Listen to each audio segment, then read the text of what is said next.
This is a David Systems Podsnack. From NPR News, this is All Things Considered. I'm Ari Shapiro. And I'm Robert Siegel. The Trump administration is winding down a program that protects young immigrants from deportation, those who entered the country illegally as children. It has paved the way for nearly 800,000 people to live and work in the U.S. on a temporary basis. They're known as Dreamers. The U.S. will now stop accepting new applications for the program. NPR's Carrie Johnson reports the Justice Department concluded the program is unconstitutional. News that the Trump White House would rescind the popular program did not come from President Trump or the White House. Instead, the responsibility fell to Jeff Sessions. As a U.S. Senator, Sessions opposed nearly every immigration measure over the past 20 years. And as U.S. Attorney General, he advised the president to end a program he calls amnesty. As Attorney General, it is my duty to ensure that the laws of the United States are enforced and that the constitutional order is upheld. In 2012, the Obama administration used executive action to grant young people brought to the U.S. illegally by their parents a temporary reprieve from deportation. The program is Deferred Action for Childhood Arrivals. Known as DACA, it gave them access to education and jobs.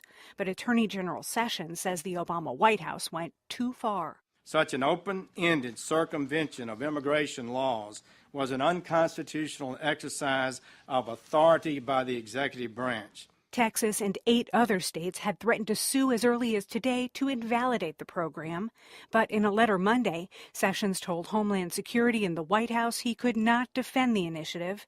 Instead, the administration plans a gradual wind down. Immigration officials will stop taking new applications, and DHS will continue to decide on renewals case by case in the coming months. In a statement, President Trump says there can be no path to principled immigration reform if the executive branch is able to rewrite or nullify federal laws at will. At the White House, Press Secretary Sarah Huckabee Sanders says the president wrestled with the issue and he wants to act responsibly. It's not cold-hearted for the president to uphold the law. We are a nation of law and order. And the day that we start to ignore the fact that we are that, then we throw away everything that gives these people a reason to want to come to our country. His predecessor, Barack Obama, broke his silence in a Facebook post. Obama called the decision political, not legal. And he says this is about young people who grew up in America, Americans in every single way but one, on paper. Maria Prielli came here illegally with her family from Peru when she was 5 years old. Today, she works with a group of technology leaders who want to overhaul immigration laws. It has been painful to have to plan for my world to be turned upside down,